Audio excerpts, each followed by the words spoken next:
This might be a bit of a contentious opinion, given how many people label Tower of Fantasy a Genshin clone that doesn't really live up to it in any way, but even despite these comparisons, even despite the legal and moral issues that the game has been through, I have to say that I've enjoyed streaming this every day for the last week. Quick shout out to my patrons over on Patreon, by the way.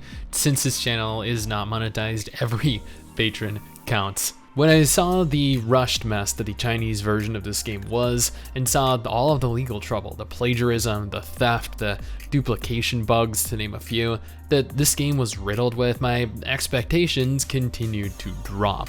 I'm sure many of you can relate, yet I've devoted well over 30 hours to this in the last, I don't know, week, maybe a little less alone, and I've been having a lot of fun. This game is the breath of fresh air that I think that I needed. I know that it is often, very often, compared to Genshin Impact, but while the surface might feel familiar, this game offers so much more than Genshin ever will. Does that make this the better game though? No, not in the slightest. The differences between these games are what make them different from one another. These contrasting differences are what allow the two games to coexist alongside one another.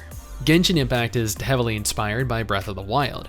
Genshin was not the first game to utilize this formula. It is a single-player RPG with an anime aesthetic. It's open world, it's narrative driven, it's a gacha game with a lot of waifus and a lot of husbandos, and it has a very basic, highly limiting multiplayer built in. Tower of Fantasy is evidently heavily inspired by Genshin Impact. It is, however, an MMORPG, allowing countless players to coexist within the same world. It utilizes an anime aesthetic, it has an open world, and is narrative driven. It's a gacha game with waifus and husbandos. They're both action games, but Tower of Fantasy expands on the combat. Each character, much like Genshin, has their own unique weapon and abilities. However, unlike Genshin, Tower of Fantasy allows you to play as your own custom character. You can create this at the beginning of the game. Then instead of swapping between characters, you choose which character's weapons you want to equip. You can then utilize whichever weapons you want on either your custom character or on the characters that you've unlocked. This allows for a lot more customization and personality than Genshin. Imagine being able to use any waifu that you wanted, someone like Raiden Shogun or Eula or Shenhe, and at the same time being able to swap between any weapon that you have equipped without having to change your character.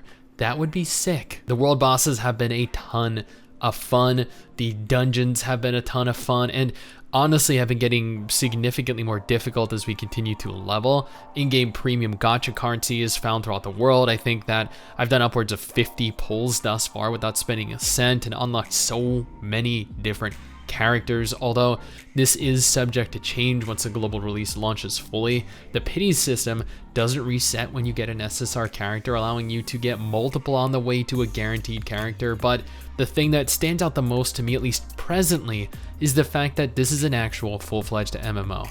Seeing so many players out in the world all engaging in the story with world bosses. I love communities, active communities especially in my games, and the multiplayer is something that really bothered me about Genshin. I still plan on continuing my journey through Tower of Fantasy over the course of this beta test, but thus far, I can say with certainty that this game, although again it is often compared to Genshin Impact, has turned out not only significantly different, but also much better than I gave it credit for.